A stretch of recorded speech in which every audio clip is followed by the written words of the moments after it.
Bonjour à tous et bienvenue dans ce nouveau numéro de Cash, le souffle de l'info.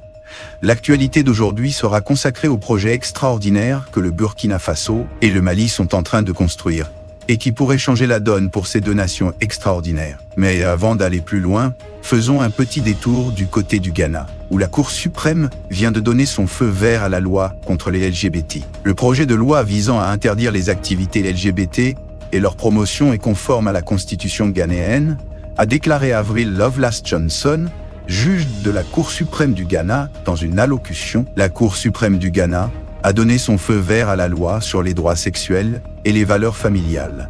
Annonçant le rejet de deux recours s'opposant au projet de loi, a annoncé Avril Lovelace Johnson, juge de la Cour suprême. Il n'y a pas d'acte que la Cour suprême puisse annuler en vertu de sa compétence, a-t-elle déclaré, après avoir présidé le panel des 7 juges, ajoutant que le projet pouvait devenir une loi conformément aux dispositions énoncées dans la Constitution. Revenons maintenant au sujet du jour. Les juntes militaires au pouvoir au Mali, au Burkina Faso et au Niger bousculent les normes politiques africaines, en contraste avec les dirigeants souvent critiqués pour leur gestion économique et leur mode de vie. Ces nouveaux acteurs présentent une image de dirigeants pragmatiques, focalisés sur le développement de leur pays.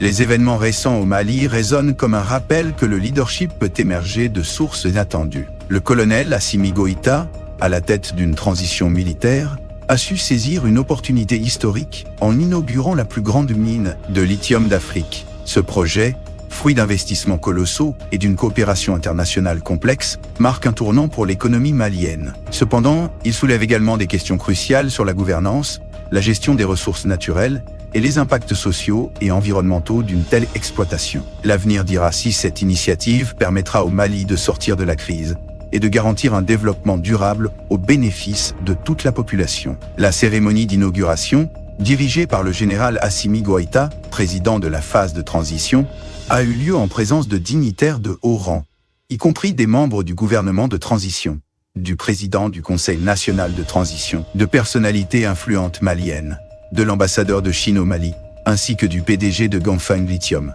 En inaugurant cette mégamine de lithium, le Mali marque une nouvelle étape dans sa stratégie de développement économique. Ce projet, fruit d'une profonde réflexion sur la valorisation des ressources naturelles, est appelé à devenir un moteur de croissance. Les revenus substantiels qu'il générera permettront de financer des infrastructures, de soutenir les services publics et d'améliorer le niveau de vie des populations. Cependant, il est essentiel de veiller à ce que ces richesses minérales profitent à l'ensemble du pays et ne bénéficient pas uniquement à une élite. Une répartition équitable des revenus et une gestion transparente des ressources seront déterminantes pour assurer le succès de ce projet à long terme. Cela va booster l'économie nationale, en créant une base financière solide pour les futurs projets de développement. La répartition des revenus démontre l'engagement du Mali en faveur d'un développement équitable. L'État bénéficiera de 30% des revenus de la mine, ce qui renforcera la capacité du gouvernement à financer des projets nationaux. Une partie des fonds, soit 5%,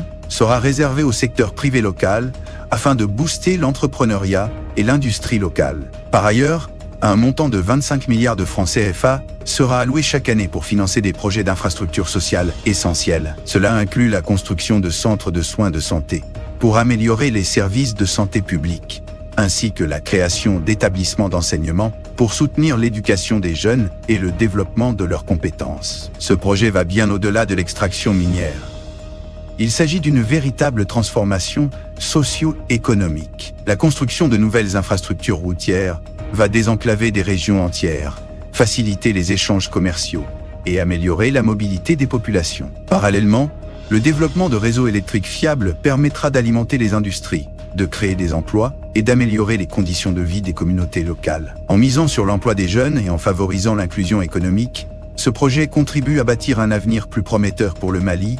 En devenant un acteur majeur de la production de lithium, le Mali se positionne au cœur des enjeux géopolitiques liés à la transition énergétique. Cette ressource stratégique, essentielle pour les batteries des véhicules électriques et le stockage d'énergie renouvelable, suscite une demande mondiale croissante. Le partenariat avec la Chine, un géant de l'industrie des batteries, confère au Mali un rôle clé dans la chaîne d'approvisionnement mondiale. Cette nouvelle dynamique économique offre des perspectives prometteuses pour le développement du pays, mais soulève également des questions sur la dépendance envers un seul partenaire et la nécessité de diversifier les débouchés. Le partenariat en question marque un tournant significatif dans la manière dont le Mali aborde la collaboration internationale. En effet, le pays privilégie désormais le respect mutuel, la coopération stratégique et les avantages partagés, plutôt que de se contenter d'arrangements d'exploitation qui ne profitent qu'à une seule partie. Ce changement de cap est particulièrement visible dans le projet en question, qui a nécessité un investissement colossal de plus de 300 milliards de francs CFA. Ce projet est le reflet de l'ambition du Mali de diversifier son économie en exploitant ses ressources naturelles de manière responsable et durable. Le Mali est en train de se positionner comme un acteur majeur sur la scène internationale, en privilégiant la coopération et le développement durable. Ce partenariat est un pas important dans cette direction et nous pouvons nous attendre à voir d'autres initiatives similaires émerger dans les années à venir. Le Mali ouvre la porte à de nouvelles opportunités d'investissement dans les industries liées au lithium, telles que la fabrication de batteries, créant ainsi de la valeur ajoutée et des opportunités pour ses citoyens. Le général Goïta a lancé un appel à l'action collective pour maximiser les bénéfices de ce projet, soulignant qu'il marque le début d'une nouvelle ère pour le Mali, caractérisée par l'autonomie, l'innovation et le développement durable. Ce projet est le résultat d'un partenariat entre l'État malien et le géant chinois Ganfeng Lithium et devrait entrer en production dès août prochain. La mine de lithium de Goulamina, située à environ 150 km de Bamako, est un projet d'envergure qui représente non seulement un jalon pour le Mali, mais également pour le continent africain. Ce projet devrait générer des revenus importants pour le pays,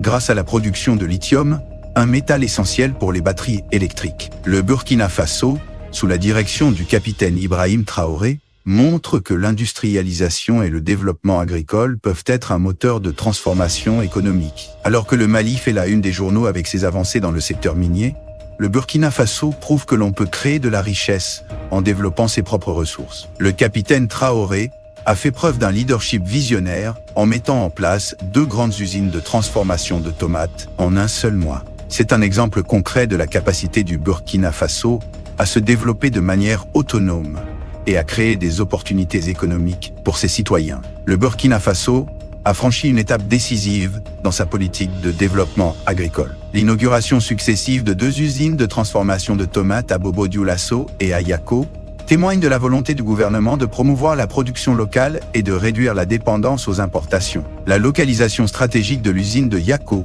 à proximité d'un barrage, garantit un approvisionnement en eau régulier et favorise une production durable. Le Burkina Faso a réalisé un projet d'envergure avec l'installation d'une usine de transformation de tomates, d'une capacité quotidienne de 100 tonnes. Cette réalisation est le fruit d'une collaboration efficace entre les secteurs publics et privés, ainsi que d'investissements communautaires. Le coût total du projet s'élève à plus de 5 milliards de francs CFA, financé en partie par le Fonds économique de développement économique et social FONED, à hauteur de 1 milliard de francs CFA, et par l'Agence pour la promotion de l'entrepreneuriat communautaire à hauteur de 400 millions de francs CFA. Le reste des fonds a été collecté grâce à l'actionnariat populaire, démontrant l'engagement direct de la population dans le développement national. Selon les prévisions, cette usine devrait générer un chiffre d'affaires de 7 milliards de francs CFA dès sa première année d'exploitation. Cette réalisation est un exemple concret de la capacité du Burkina Faso à se développer de manière autonome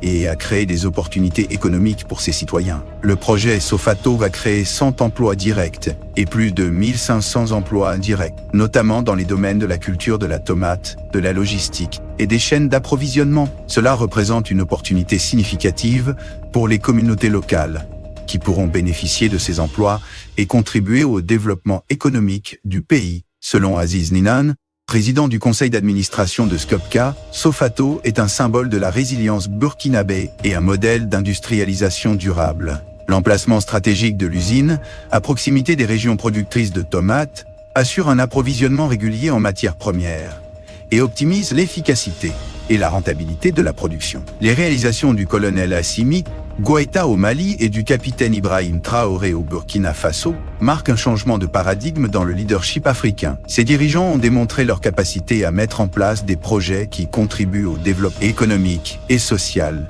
de leur pays. Ces dirigeants ont adopté une approche pragmatique du développement, privilégiant les actions concrètes au discours grandiloquent. En se concentrant sur des projets porteurs et en misant sur l'efficacité, ils ont montré qu'il est possible de sortir de l'impasse et de bâtir un avenir meilleur pour leur pays. Cette nouvelle dynamique contraste avec les approches traditionnelles, souvent marquées par une certaine inefficacité et une dépendance excessive envers l'aide internationale. Les dirigeants Goïta et Traoré ont adopté une approche innovante, axée sur les résultats, en donnant la priorité à l'autosuffisance, à l'industrialisation et au développement équitable. Cette stratégie a permis la mise en place de projets ambitieux, tels que la plus grande mine de lithium d'Afrique et des usines de transformation agricole révolutionnaires, qui redéfinissent les possibilités en Afrique de l'Ouest. En effet, ces dirigeants militaires ont compris que le développement économique et social de leur pays passe par l'exploitation de leurs ressources naturelles et la mise en place d'industries qui créent de la valeur ajoutée. C'est ainsi que le Burkina Faso et le Mali sont en train de devenir des modèles de développement économique en Afrique.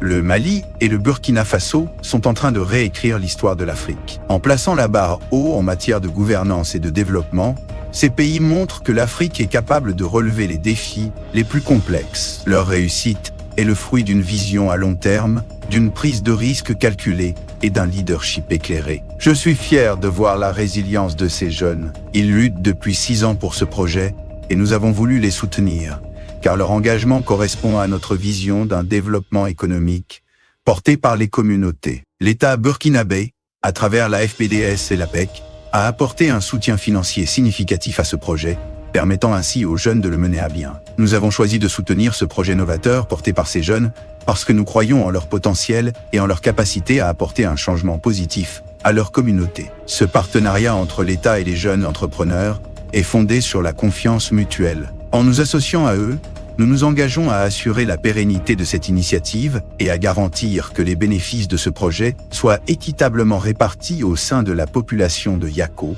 et au-delà. N'oubliez pas de vous abonner à notre chaîne et d'activer les notifications pour rester informé des dernières actualités en Afrique et dans le monde.